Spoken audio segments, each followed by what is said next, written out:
hacía, si yo me hago una herida, me corté con el cuchillo porque nunca cocino y me corté con el cuchillo, ¿qué tiene que pasar ahí?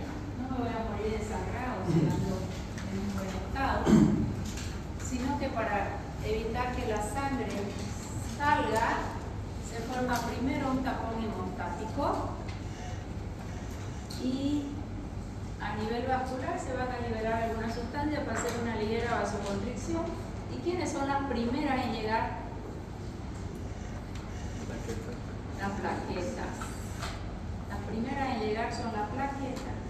A veces yo hago unas pruebas en el consultorio, saco una gotita de sangre para mirar el microscopio y normalmente la misma gota la aprieto, la lleno como 6 muestras en un solo portaobjeto y hasta que sale la tercera ya es chiquitita y ya está casi coagulado porque es apenas una gotita. Y en estos pacientes sale la gota grande y nunca coagula. Y te digo yo que está tomando aspirina. ¿Qué función tiene la aspirina? O antes de venir, como me dolía tanto la cabeza, tomé un ibuprofeno. ¿Es antiagregante plaquetario o no? Sí, mientras está él ahí. Se va él y la deja la plaqueta feliz. ¿Por qué la aspirineta es antiagregante plaquetario de más largo plazo? Porque a la ciclooxigenasa de la plaqueta irreversiblemente. ¿Y mi plaqueta vive cuánto tiempo? 10 más menos 2.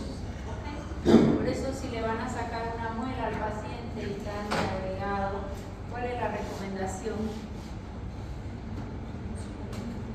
¿Cuál es la recomendación? Retirar por lo menos 5 días antes.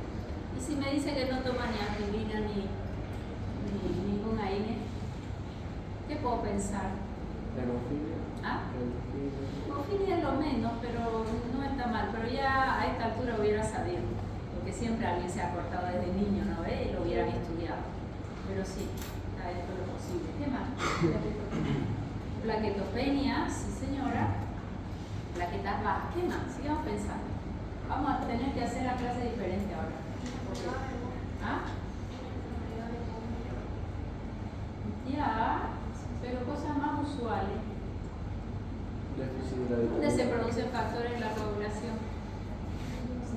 En el hígado. ¿Qué factores produce el hígado? 2, 7, 9 y 10, dependientes de vitamina K. ¿Puedo tener una hepatopatía? Sí. Vitamina K, ¿quién la hace? Los probióticos del intestino. Y si no hay vitamina K, hay anticoagulación. Y este paciente viene obesito, su flora le empieza a preguntar y se distiende, no hay buena evacuación. De verle nomás la cintura abdominal, ¿qué voy a pensar? Diagnóstico, cintura abdominal prominente, síndrome metabólico. ¿Y cómo está el hígado? Gracias. Ya sobrecargado, ¿no? Hígado sobrecargado, más la hiperpermeabilidad. Probablemente tiene déficit de vitamina K y eso afecta automáticamente al hígado con los factores de la coagulación dependiente de vitamina K. Estoy hablando de lo usual, que pueden haber problemas genéticos o una hemofilia, como dice su compañero, sí. Pero fíjense mi razonamiento. Lo primero, sacaste la sangre y no quiere coagular. Toma aspirina, toma algún analgésico, qué fármaco toma, y lo demás, sí, nada de eso es cierto. Ya voy a ir pensando en los otros factores. Entonces, automáticamente ya sabes lo que vas a hacer con ese paciente, independientemente por qué vino. ¿Me debo entender? Ese razonamiento es que quiero con ustedes. Bueno, entonces acá se forma el tapón hemostático y luego se va a formar el coágulo. De pronto yo me corté y hizo un trocito ahí y dejó de sangrar. Súper. ¿Será que esa trombosis se va a proliferar? ¿Qué pasaría si prolifera y no encuentra tope? Todos quedaríamos coagulados a la manera pasada. Entonces, acá tiene que haber un equilibrio entre la coagulación. Ya coaguló, pero automáticamente tiene que haber un mecanismo para destrucción ya de ese coágulo cuando ya no hay sangrado, ¿sí? Entonces, cuando no hay ese equilibrio entre coagulación y anticoagulación, podemos tener una diátesis, una alteración trombótica o una alteración hemorrágica, las dos graves.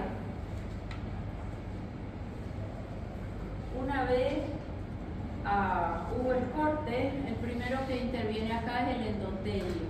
Todas estas cosas para mí son importantes, por eso vamos a hablar un poquito de ellas antes de tocar los fármacos. El endotelio tiene sustancia, una vasodilatadora como cuál. Óxido nítrico. Óxido nítrico. ¿Y qué alimento me alimenta mi óxido nítrico? ¿Para qué me sirve el óxido nítrico? Es un vasodilatador. Endotelio saludable lo va a liberar cuando yo suba la escalera corriendo para no hacer hipertensión. Alimentos ricos, por ejemplo, de la remolacha es un donador de óxido nítrico. Más ese endotelio que les he dicho siempre, tiene que ser saludable, porque si no el óxido nítrico forma peróxido nitrito y es un radical libre y va a aumentar inflamación. O sea que yo preciso un endotelio saludable, sintetiza vasodilatadores, también vasoconstrictores, anticoagulante y también procoagulante. ¿Por qué? Porque si hubo un corte, tengo que coagular, pero no puedo yo seguir coagulando, yo tengo que anticoagular esto que se ha coagulado. Y a la vez sustancia fibrinolítica, si no, ante un corte todos terminaríamos con un trombo. Diátesis trombótica y hemorragia. La hemostasia va a ser nuestro mecanismo de defensa, sí, pero después de ella se me tiene que activar la acción fibrinolítica para destruir el coágulo. Esto tiene que estar extremadamente claro. Se forma el tapón de coagulación y ¿qué tengo? Un componente del vaso. ¿Qué es lo que va a hacer el vaso? Primero vasoconstricción, después las plaquetitas van a venir a agregarse, pero ellas se agregan, se tienen que activar y recién van a hacer su función. Y finalmente, a nivel sanguíneo ya, la segunda parte es toda la cascada de la coagulación, vía intrínseca o intrínseca, recién ella va a empezar a activarse. Vamos a empezar con la plaqueta. ¿Qué fármaco nosotros vamos a mirar? Vamos a empezar con antiagregante plaquetario. O sea que, ¿en qué paciente yo usaría un antiagregante plaquetario? Paciente que ha presentado trombosis o Un antecedente de trombosis. Y si yo te pregunto, dame causa de trombosis. A ver, busquen en su celular rapidito. Causa de trombosis. Busquen en qué paciente tendría yo que dar ácido acetil salicílico. Como es antitrombótica, paciente que pudiera infartar, a todo el mundo se le daba aspirina de 100 miligramos, 80 es la dosis ideal. Y de pronto ya eso cambió, aunque todos los médicos siguen dando aspirina. El que ya hizo un evento trombótico, hizo un infarto, si le das aspirina, todos los días aspirineta, quería decir, evita el segundo evento, previene el segundo evento. Pero si nunca hubo, ya no se usa. ¿Ok? Eso ha ido cambiando, o sea que ya no le ponemos de rutina a nuestro paciente ácido acetil salicílico, sino para prevenir el segundo evento. Pero ahí su compañera dijo que para evitar efectos trombóticos, les pedí causa de trombosis, a ver.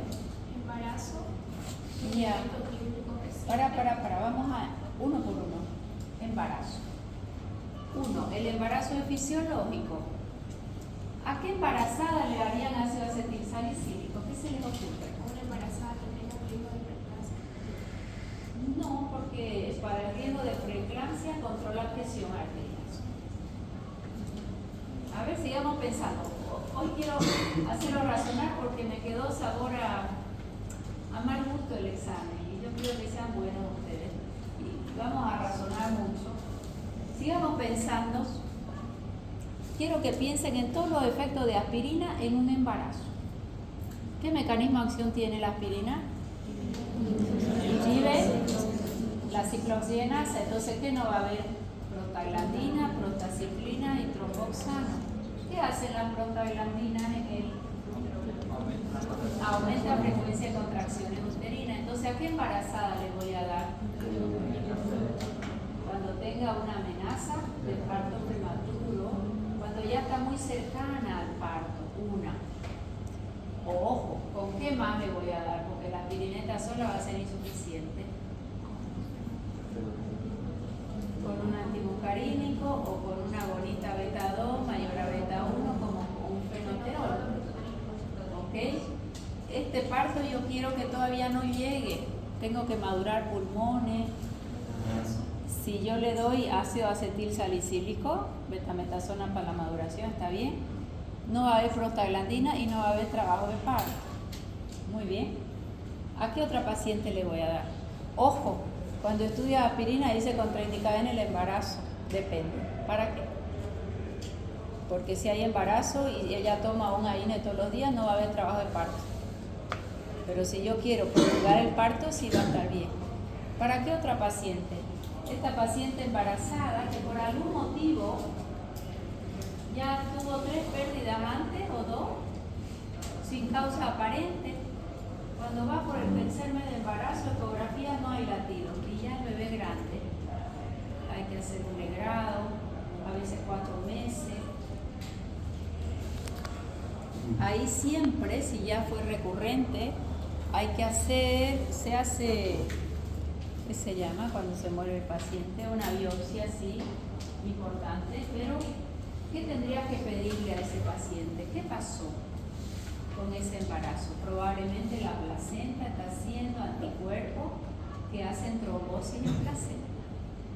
Es lo más usual, después de 2 o 3 muertes fetales, cuando ya el bebé tiene su buena semana, probablemente ahí hay trombosis en la placenta. Hoy se estudia un poquito más, se hacen los anticuerpos antifosfolipídicos, pero esa paciente con ese antecedente se embarazó y el médico ya empieza ácido acetil salicílico para evitar el fenómeno de trombosis. ¿Quedó mejor? Entonces fíjense, un fármaco que está contraindicado en el embarazo tiene 2 indicaciones de oro. Empezó ácido acetil salicílico y el embarazo llegó a su ciclo, se retira aspirina para hacer ya la cesárea.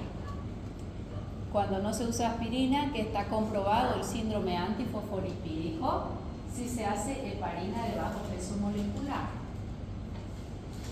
¿Qué es heparina de bajo peso molecular? No es antiagregante plaquetario, va a ser anticoagulante.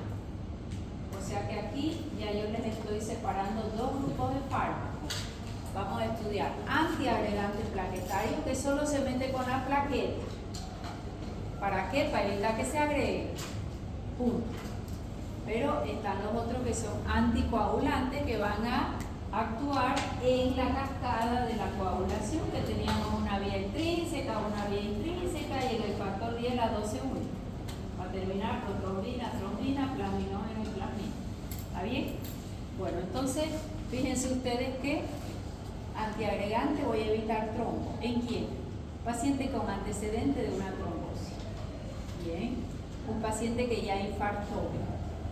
Un embarazo que lo quiero prolongar un poco. Un embarazo con antecedentes de muerte fetal o una paciente con antecedentes de muerte fetal, probablemente por trombos en la placenta. Por eso es que ahí hay que nomás hacer autopsia.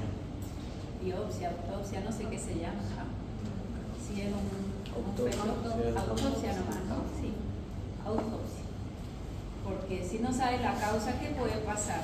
Que el siguiente embarazo sea igual, ¿no? Y a veces tenemos 4 o 5 embarazos iguales que ya está con buena semana y hay muerte fetal. Bien. ¿Qué otra causa de trombosis encontraron ahí? A ver. Obesidad. La obesidad. A ver, ¿por qué la obesidad? Por la osteoporosis. Ya, la obesidad inflama, libera citoquinas inflamatorias. ¿En qué termina la cascada de la inflamación? En trombos. Puede hacer trombosis, sí, y el obeso lo más probable es que sea más quieto, ¿no? Si estoy tirada de mi cama 24 horas, paciente añoso, ¿hay riesgo de trombosis o no? La éxtasis, bien. Otro riesgo de trombosis. COVID. ¿Ah? COVID. ¿Por qué el COVID? Porque llevaba la vía del tromboxano. Porque la inflamación era tan severa que termina en coagulación. Todo proceso inflamatorio severo termina en coagulación. Eso es una norma. Eso nos ayudó en COVID. Cuando COVID se salvaron los pacientes. Cuando usamos glucocorticoides porque antiinflamaban y un anticoagulante.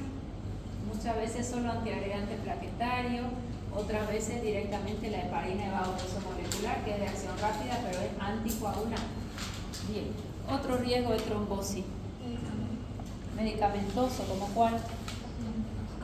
Pastilla anticonceptiva, mortal. Si tu paciente tiene riesgo de trombosis, no debes dar anticonceptivo.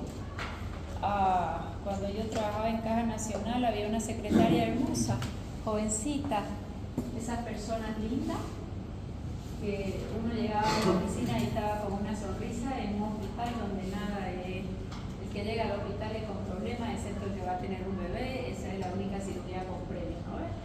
Si no se complica nada. Ya, y un día llega y está trabajando, cae, hipotimia, bueno, no habrá desayunado, empiezan a hacer los estudios, medio ya se despierta y quedó paralizada a mitad del cuerpo, jovencita. No había sobrepeso, no había otro factor de riesgo que el uso de anticonceptivos. Ella hizo un ACV trombótico, se le tuvo que operar, se complicó, fue terrible, su vida cambió completamente. O sea que, paciente con riesgo de trombosis, ¿cómo lo saben si tiene riesgo de trombosis? Antecedentes maternos, principalmente, ¿no? Ver si en la familia hay antecedentes, porque ella jovencita, ¿qué antecedentes tenía? Ninguno, ella, más la familia sí. ¿Ya? Los anticonceptivos tienen alto riesgo de hacer trombosis, anticonceptivos, principalmente los de vía oral. ¿Por qué los de vía oral son más venenosos? Porque la vía oral lleva al hígado primero y esa oxidación es la que va a pasar a el estradiol, pasa a estrona. La estrona es un estrógeno que puede ser cancerígeno. Los estrógenos son tres: estriol, estradiol y estrona. El que damos generalmente es estradiol. ¿Ya? El estriol es el de menos actividad y la estrona es el más cancerígeno. La estrona es el más cancerígeno y va a depender de su biotransformación. Bueno, entonces para estos pacientes vamos a usar antiagregación plaquetaria. ¿Qué son las plaquetas? Bueno, las plaquetas son células nucleadas, no tienen núcleo, me gusta. El valor normal ya tienen que aprender, 200.000 a 400.000. Yo tengo una paciente que tiene 1.800 de plaquetas, nadie la quiere operar, nadie le quiere hacer nada. Hemos visto que es celíaca, hemos sacado un gluten y mejoró. Le quieren hacer quimioterapia pensando en un tipo de cáncer, más todo lo demás está bien. Y en cuanto ella engripa un poquito, la plaqueta que a veces la hemos sabido bajar hasta 1.200 como una hazaña. Ella, por ejemplo, recibe ácido acetilsalicílico todos los días de su vida.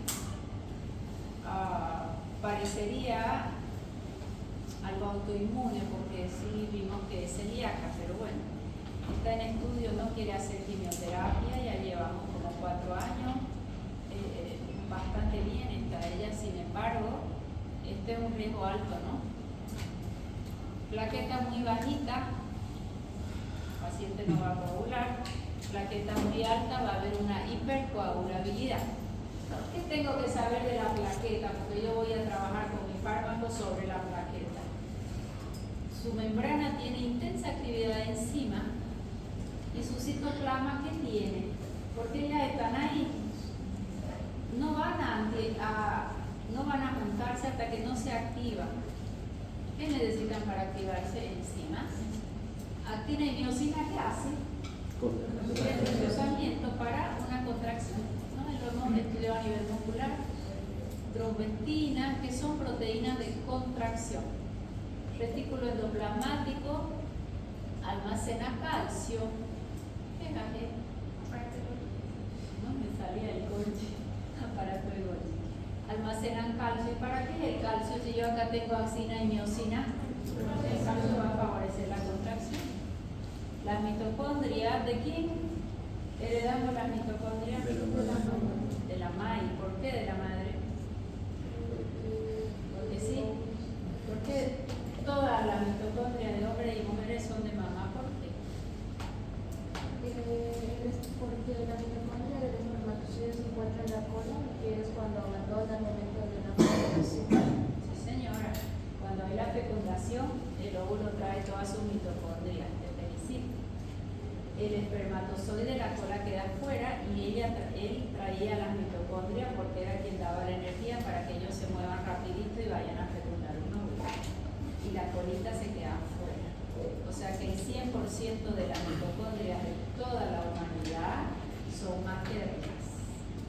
¿Está bien? ¿Cómo se llama o qué enfermedad conocen donde hay una mitocondriopatía? ¿Por qué se caracteriza? Si yo le digo mitocondriopatía, ¿qué van a pensar? Mitocondriopatía. ¿Qué hace la mitocondria? Energía. ¿En qué voy a pensar en este paciente? ¿Cómo está mi paciente? Trabajo de energía. Y si no hay oxigenación y no hay energía, ¿qué viene en el paciente? Falta de oxigenación y isquemia. ¿Y la isquemia qué produce? Dolor. Hoy me duele aquí. Hago ejercicio, me duele, camino y me duele. Estoy hablando de patologías como fibromialgia, pero esa es una mitocondriopatía. El COVID inflamaba la mitocondria de forma tal que el paciente se movía un poquito y no había aerobiosis, porque la mitocondria es el ciclo aerobio, y se movía un poquito y era como estar alzando pesas, llegaba hasta el baño y se machucaba y no alcanzaba a llegar. Hablo de un COVID severo. ¿Por qué? Porque mitocondrias estaban inflamadas. Mitocondriopatía. Sistema enzimático. Sintetizan prostaglandinas. Importante. Las plaquetas sintetizan prostaglandina para que venga el ácido acetil salicílico y le bloquee la prostaglandina. ¿Se entendió? Esto es importante, subrayado por favor. Si yo les digo, ¿y por qué actúan las plaquetas? Porque tiene muchas enzimas, porque tienen proteínas como actina, miocina, almacenan calcio, tienen su propio ATP, tienen su propia mitocondria, sintetiza prostaglandina y finalmente estabiliza cuando ellas se juntan por redes de fibrina y factores de crecimiento. ¿Qué es el PRP? Que está tan de moda. Te sacan sangre, la centrifugan y te lo colocan en el suelo, te lo colocan en infiltración. ¿No han escuchado hablar de PRP? Es antiguo, es que yo nació en la ortomolecular, pero ahorita ya no me acuerdo de los productos de PRP. Lo usa ya es que su aplicación es fantástica. ¿Qué es el PRP? Plasma rico en plaquetas. ¿Y qué? Tratamiento médico que utiliza la propia sangre del paciente para acelerar la curación de tejidos. A ver, le estás leyendo, pensé que estaba hablando. Bueno, Tratamiento médico que utiliza la propia sangre del paciente para acelerar la curación de tejidos, ligamentos, músculos y articulaciones mediante la concentración de plaquetas que libera factores de crecimiento. Este proceso implica extraer sangre, centrifugarla para concentrar las plaquetas y luego inyectar esa solución en el tejido dañado para estimular la regeneración celular. muy bien, thank you. Sacamos sangre al paciente, lo llevamos a la centrífuga a tales revoluciones por tanto tiempo. Y ahí tiene abajo rojo, un sobrenadante arriba y más blanquingo al final, ¿no ves? El del medio es la plaqueta. Despacito con la aguja va a extraer lo más que pueda. Esos son factores de crecimiento plaquetario. Y si son factores de crecimiento y lo inyecta en un lugar, va a recuperar el tejido. Porque son factores de crecimiento, son regeneradores. Sigamos pensando. Y si el paciente tiene un cáncer y le ha puesto un plasma rico en plaquetas, ¿qué va a pasar? Va a aumentar la angiogénesis y el crecimiento tumoral. ¿Qué es angiogénesis? Donde hay un tumor tumor, se crean nuevos vasos porque él está demandando mucha nutriente, angiogénesis se llama, contraindicado el PRP, porque él va a aumentar factores de crecimiento. ¿Ya? Mejora factores de crecimiento, mejora la oxigenación, claro, pero a esa célula no le sirve. Es el único caso en el que está contraindicado. ¿Qué hacen para la piel? Por ahí te van pinchando los botox y ves que la piel mejoró. Tenía ¿qué se llama? Una tendinitis. En artrosis no hace nada porque la artrosis, si ya no hay cartílago, ya nada. Si hay un poco de cartílago, sí, pero si ya no hay nada, eso va a morir, ¿no?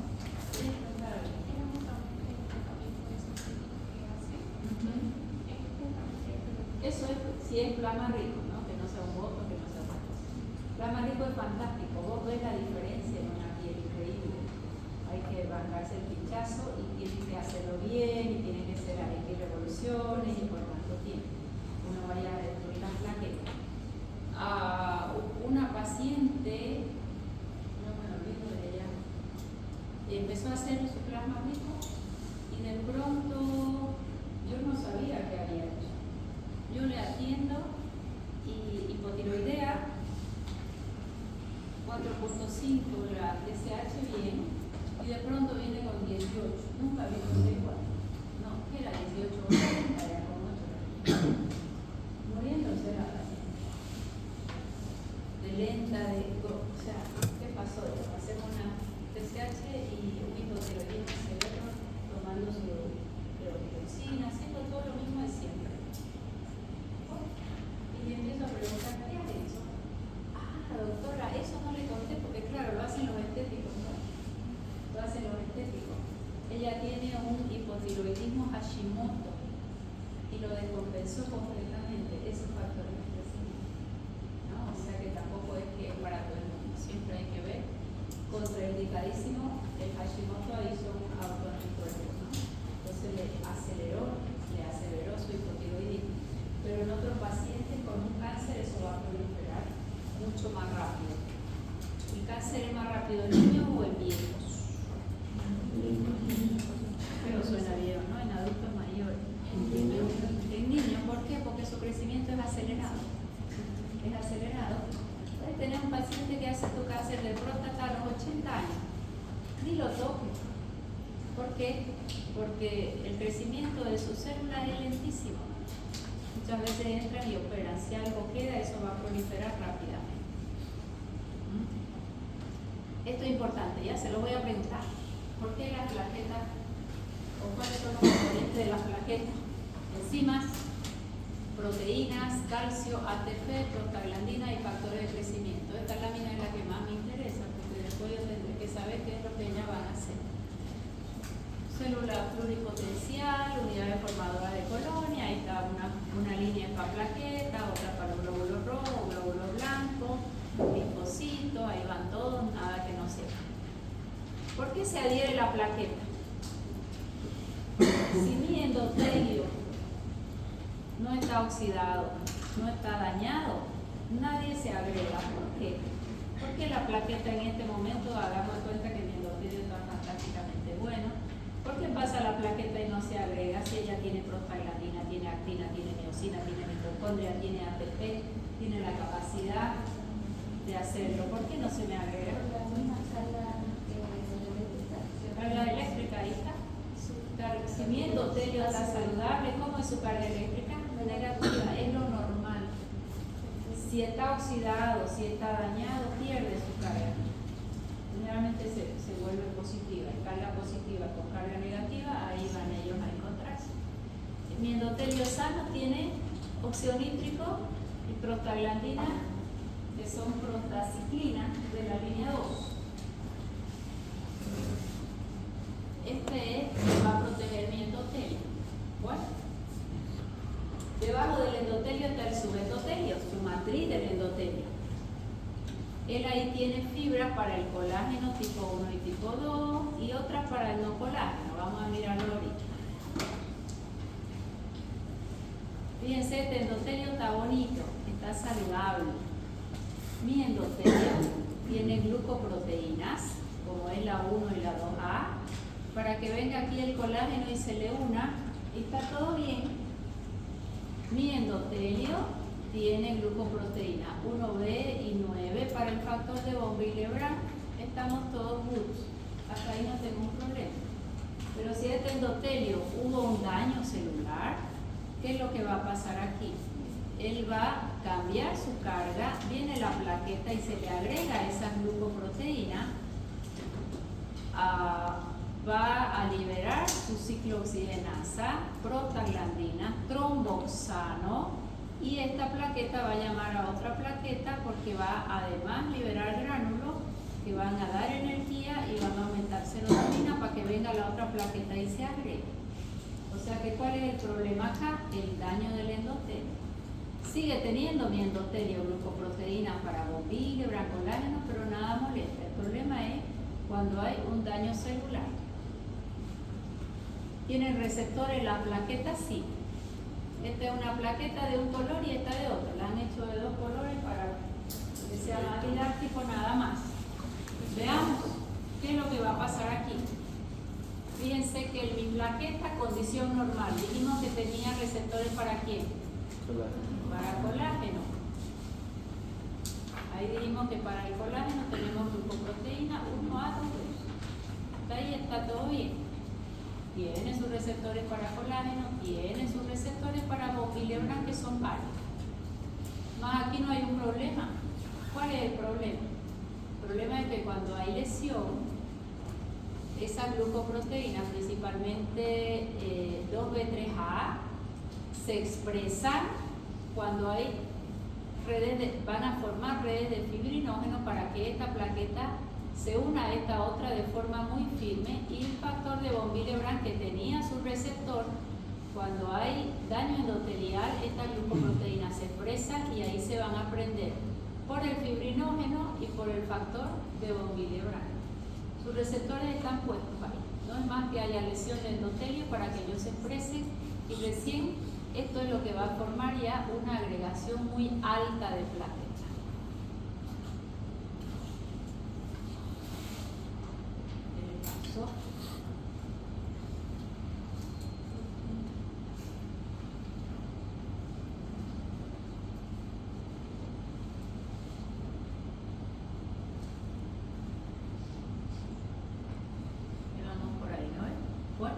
Entonces tenemos estos receptores, los del von Willebrand, receptores de trombina, bien.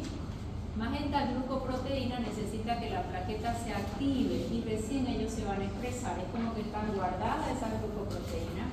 Cuando ella se activa, recién salen a la superficie. ¿A quién van a tomar? A trombina y a von Willebrand, o sea, y a fibrinógeno, su receptor. Es como que ellos están silenciosos hasta que la plaqueta recién empieza a agredirse, recién salen a la superficie esas glucoproteínas que hacen que, fíjense, unas con otras se van uniendo. O sea que esos receptores que los tienen guardados las plaquetas recién salen a la superficie cuando ella se activó. Esta gráfica está bonita. Fíjense, todos los receptores de la plaqueta von Willebrand. Tenemos receptores para tromboxano. Este receptor de ADPE es el que vamos a usar después en un antiagregante plaquetario que se llama clopidogrel. Cuando viene el ADP y ocupa el receptor, esta plaqueta recién va a ir liberando su tromboxano para unirse unas con otras. ¿Tiene su receptor de von Willebrand? Sí. ¿Tiene su receptor 2B3A? Sí. Fíjense que están guardados estos receptores.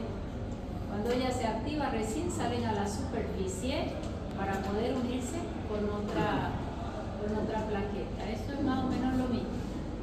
Este es el complejo de glucoproteína 2B3A, y entre ellas ya van a poder unirse gracias al fibrinógeno. Fibrinógeno va a ser el puente entre dos plaquetas. Factor de von Willebrand va a ser el puente entre dos plaquetas. Ahí lo tienen en flores, todos los receptores, no voy a entrar en tanto detalle. ¿Qué tiene que pasar para que se agregue? Esas glucoproteínas se tienen que activar, y ahí va a permitir que fibrinógeno una plaqueta con la otra, y finalmente terminamos agregando las plaquetas. ¿Estos receptores existen? Sí. pero están metidos dentro de la plaqueta.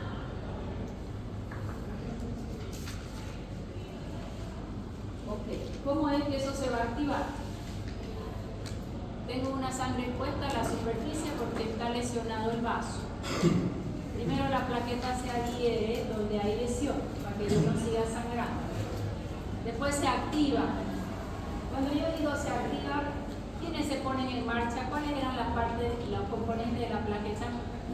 Colágeno, trombina, serotonina, factor de agregación plaquetaria. Se agrega la trombina y ahí recién el sistema de la coagulación se activa. Hasta aquí en plaquetas. Primero se agrega la plaqueta y después interviene ya la coagulación. Puede ser vía extrínseca o intrínseca. Esta es vía extrínseca porque hubo un corte. Se adhiere principalmente gracias al colágeno que tenía su receptor guardado y al factor de von Willebrand.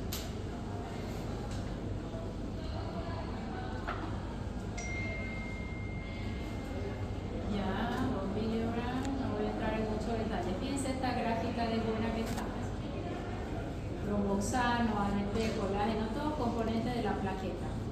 Se activó, activa fosfolipasa C. Antes habíamos hablado de fosfolipasa 2. Fosfolipasa C va liberando calcio, activa proteína quinasa para terminar haciendo que la glucoproteína 2B3A quede hacia la superficie.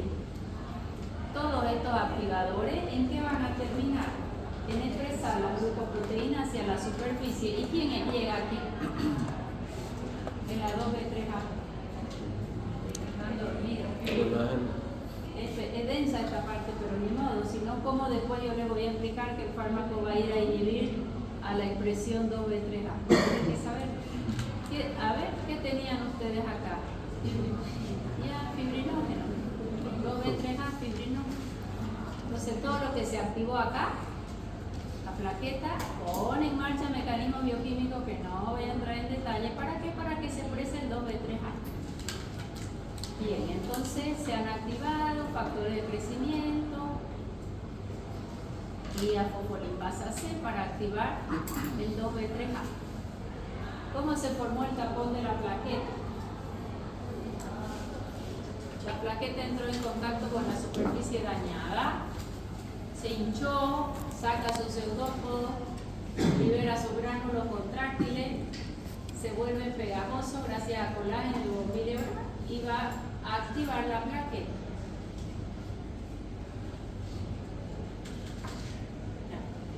Ahí está más bonita. Fíjense cómo las plaquetas van formándose.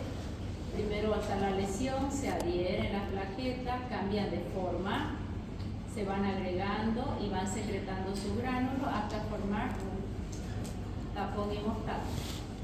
Eso es lo mismo, pero visto desde un microscopio.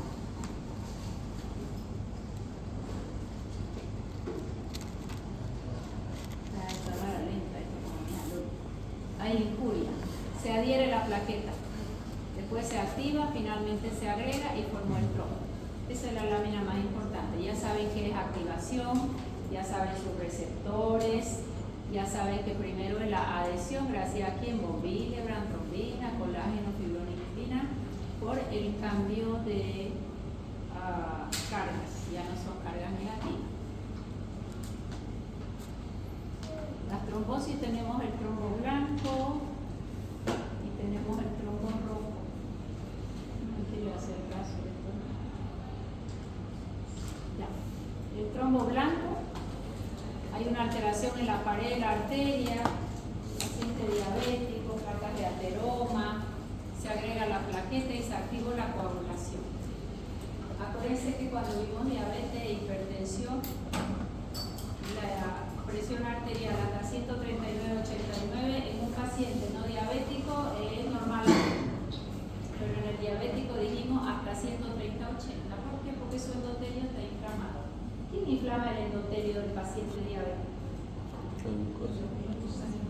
Los AGE, productos avanzados en la glicemia. La glicemia va a producir los AGE. Trombosis venosa, que es el trombo llamado rojo. Este se da más por éxtasis, hipercoagulabilidad, anticonceptivo, ese con riesgo de embolia. Tratamiento de la trombosis muchas veces es quirúrgico y otras veces se puede usar fibrinolítico. ¿Qué dice la palabra fibrinolítico? Por ejemplo, tu paciente te infartó, un infarto con un supradenivel, porque puede ser infradenivel. Cuando es con supradenivel, es trombótico. Estamos dentro de las primeras 2 horas, llegó con dolor precordial, le hicieron el electro, hay un supradenivel, hay un trombo. ¿Qué se hace?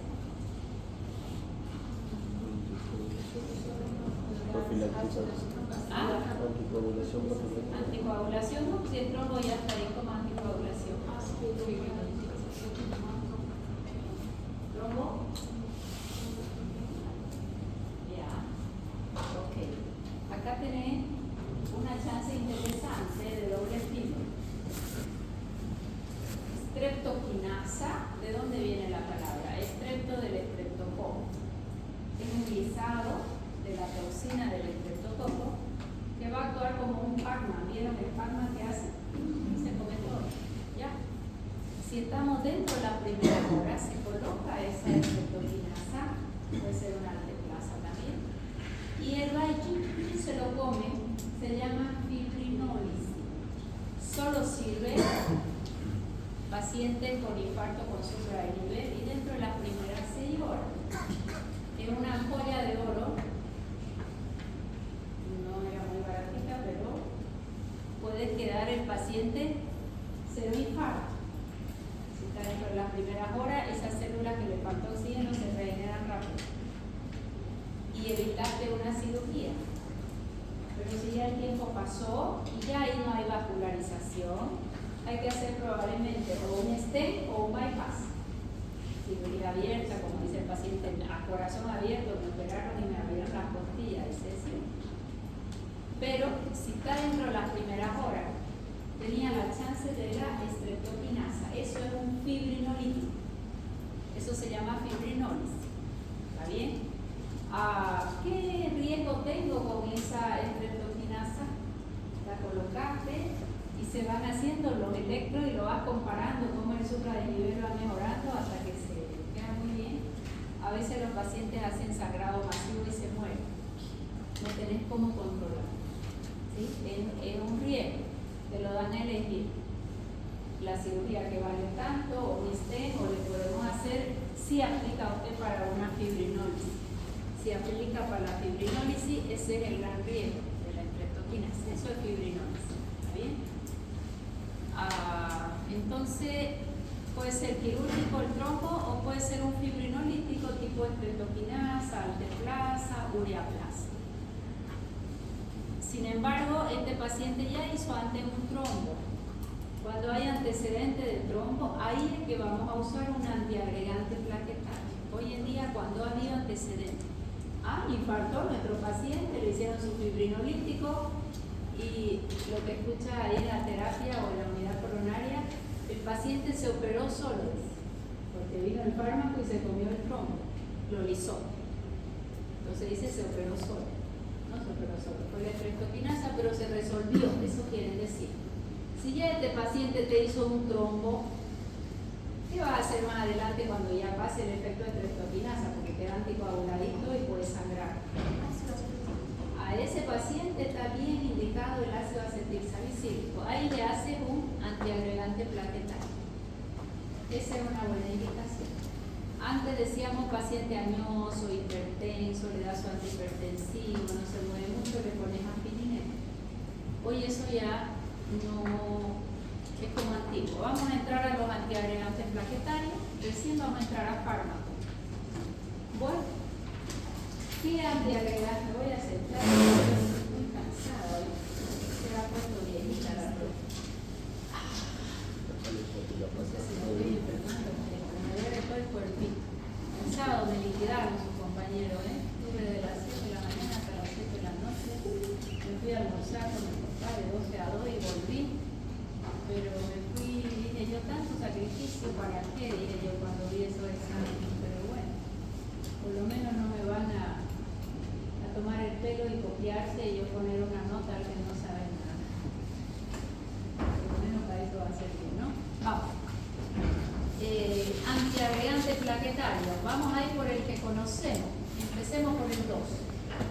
¿Qué mecanismo de acción tiene ese antiagregante plaquetario? Ciclopienaza.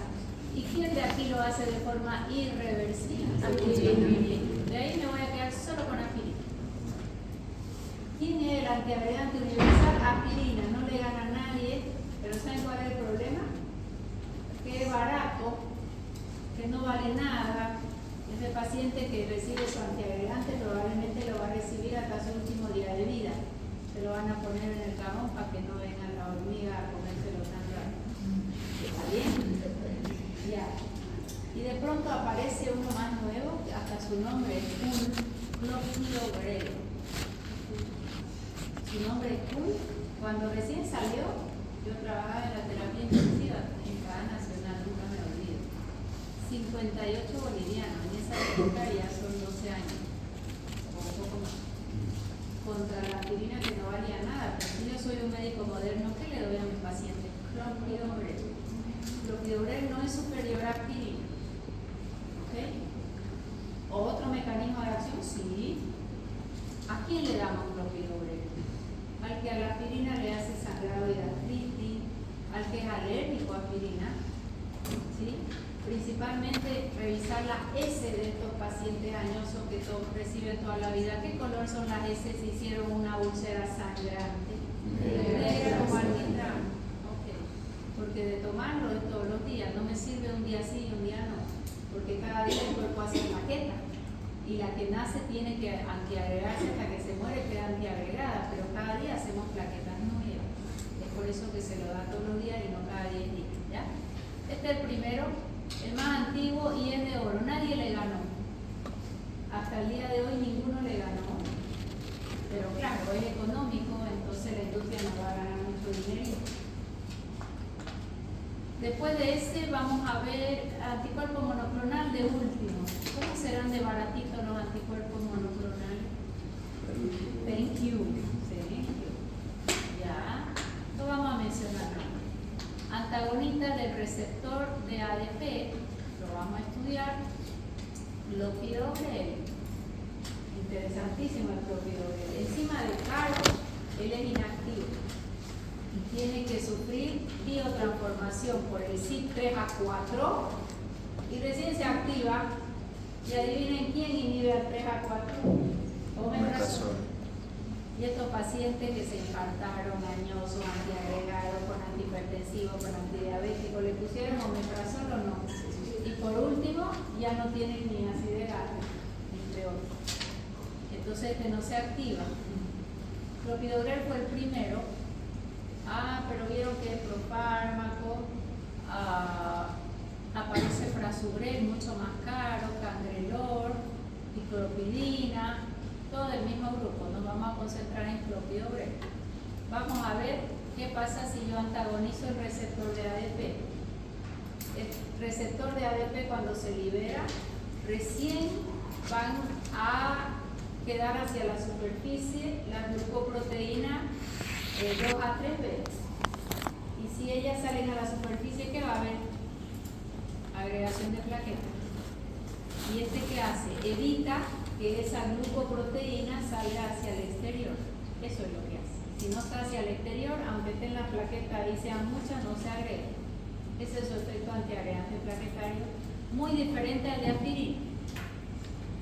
Inhibidores de fosfodiesterasa. ¿Quién es inhibidor de fosfodiesterasa? La santina. Todos me decían, inhibe la fosfodiesterasa, entonces no hay ingreso de calcio y magnesio. Para ingresar el calcio y el magnesio son antagónicos. Todos me dijeron eso en el examen. Calcio y magnesio son antagónicos. ¿Cómo va a ser el calcio y el magnesio? Si yo le inhibo, disminuye el ingreso de calcio, ingresa magnesio y eso hace la broncodilatación. Es cuestión de lógica. Ya, eso está mal hecho de todito. Inhibe fosfodiesterasa. Dipiridamol no tuvo mucho cumpleaños porque no fue espectacular antiagregante, pero sí existe y fue más antiguo que clopidogrel y al medio entre aspirina y clopidogrel. Esto análogo de prostaciclina, carísimo, fantástico, lo usamos en ampolla más que todo cuando están haciendo una cirugía cardíaca, hay probabilidad de hacer trombo y la van a usar de momento, no para largo plazo. Buen antiagregante plaquetario de acción rápido y no es anticoagulante, es antiagregante plaquetario. Cuando están operando y hay manipulación, ¿hay inflamación o no? Sí. ¿Y la inflamación en qué termina? Coagulación. A veces operan al paciente y echan los coágulos, o no, los trombos. Operaron cirugía de cadera, salió bien el abuelo de la cadera, pero acabó con una trombosis pulmonar, ¿sí o no? Entonces cuando lo han operado, ¿cuál es la terapia siguiente? Él está quietito hasta que empiece a caminar, que lo levante. Anticoagulación, no antiagregación, anticoagulación. Heparina de bajo peso, después probablemente antiagregación.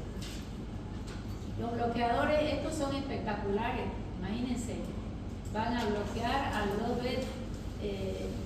2B3A, 2A, 3B, aquí es una guía. Si yo lo bloqueo directo al receptor, olvídense. También en ampolla, también para casos de emergencia, cuando están operando el paciente, son fármacos muy caros que vienen en ampolla, lo vamos a revisar. Pero fíjense los mecanismos de acción. Este es el de oro, después están los antagonistas del receptor ADP, el clopidogrel, inhibidores de fosfodiesterasa, análogo de prostaciclina y los bloqueadores de la glucoproteína. Estos son en ampollas y bastante caros. En vía oral 1, vía oral 2, vía oral 3.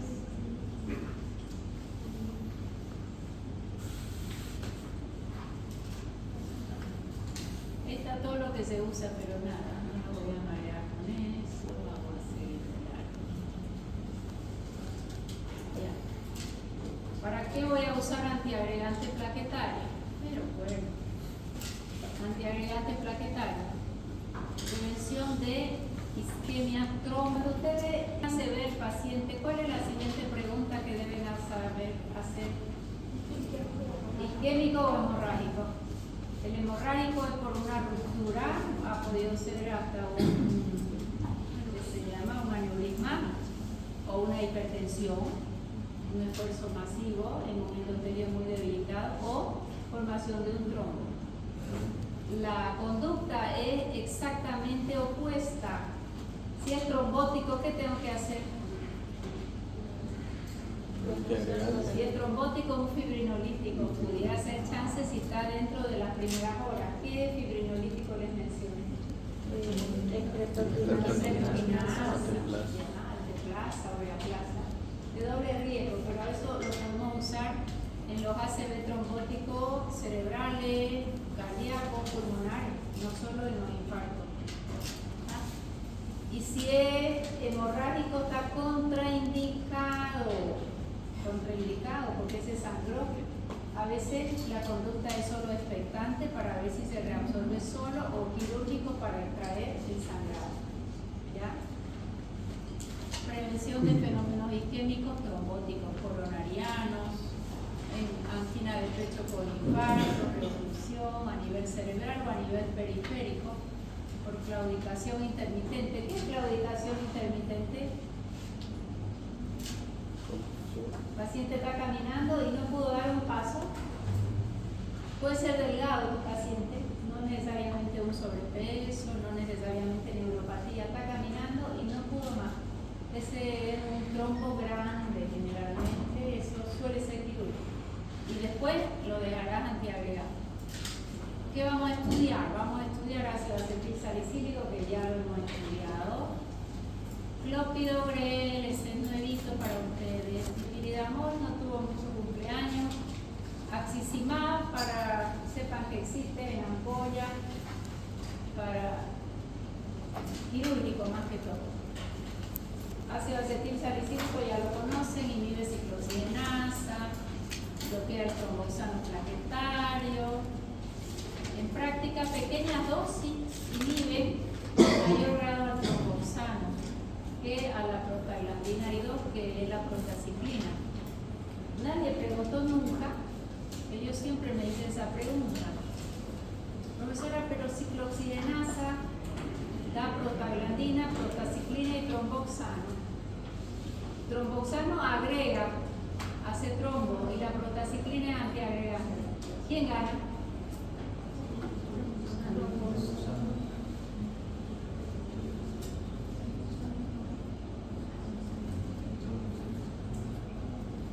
Nunca se han preguntado eso. Son opuestos y están en la misma cascada. Y la ciclooxigenasa va a dar los tres.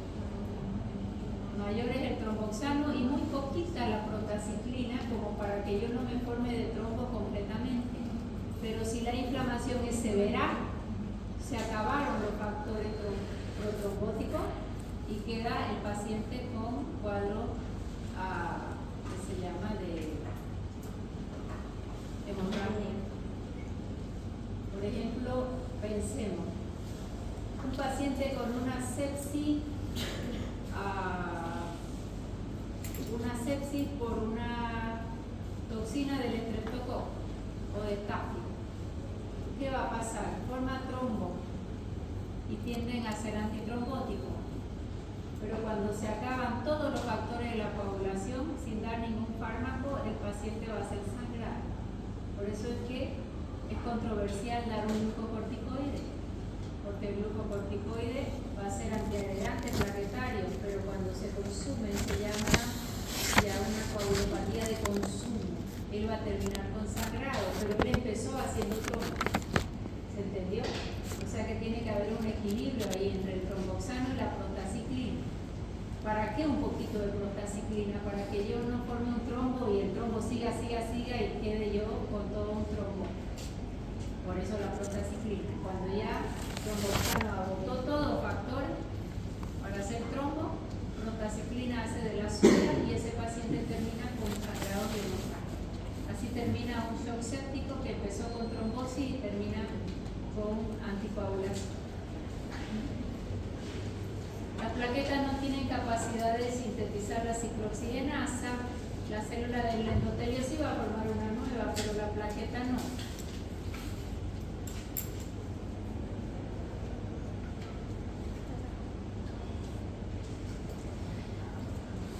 Nada que no sepan acá, hemos visto la cascada ya de la ciclooxigenasa, nada que no sepan, voy a pasar de largo.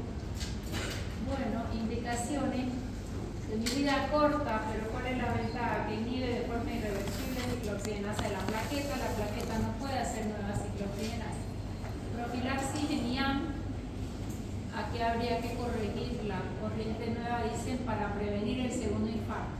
Prevención del segundo. Trombosis venosa profunda para una embolia pulmonar, en profilaxis en realidad, ¿no? ¿Saben de cuánto viene? Viene una también de 80, viene una de 325, pero 100 miligramos suficiente. Pues si quiere un efecto inmediato, generalmente se hace una de dosis más alta y después se mantiene 100 miligramos, no precisa más. ¿A quién no se le da? Tu paciente tiene gastritis, tiene riesgo de haber sangrado. ¿Qué le vas a dar si no puedes dar ácido acetil salicílico? Ese es un paciente que hay que dar clopidogrel. Menores de 12 años, cuadros virales, síndrome de Reye. ¿Por qué si tiene asma o broncoespasmo? ¿Por qué está contraindicado en asmático o paciente con broncoespasmo? Inhibe la convulsiva y la lipoxigenasa. Inhibe la vía principal de la inflamación y la alterna enriquece de leucotrienos todo el precursor de fosfolípido de membrana. Insuficiencia renal, último trimestre del embarazo. ¿Por qué? ¿Por qué en el último trimestre del embarazo no damos aspirina? Porque inhibe prostaglandina y no va a haber trabajo de parto. Más está muy bien indicado para prevenir un parto prematuro.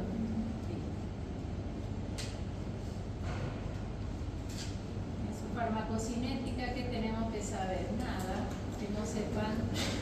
Mi vida es corta, sí, me tomo para mi dolor de cabeza aspirina y me dura 4 a 6 horas, pero a la plaqueta hasta que ella se murió. 10 días se mantiene, en realidad en la vida de la plaqueta, nada que no sepan. Efectos adversos, esto es interesante, resistencia al ácido acetil salicílico, pacientes que no tienen el efecto terapéutico, no prolonga el tiempo de hemorragia en la prueba. Pero Pero esto es muy raro, rarísimo esta resistencia. Capaz es que no hay buena absorción, no lo sabemos. Después los efectos adversos ya lo saben todo, respiratorio, hematológico. Ya, son las 26, vamos a dejar ahí. En la siguiente clase hacemos los de Obrel, este no es importante, vamos a ver su diferencia. Después entramos a anticoagulación, hidrólisis y eso sería este capítulo. No vemos en práctica.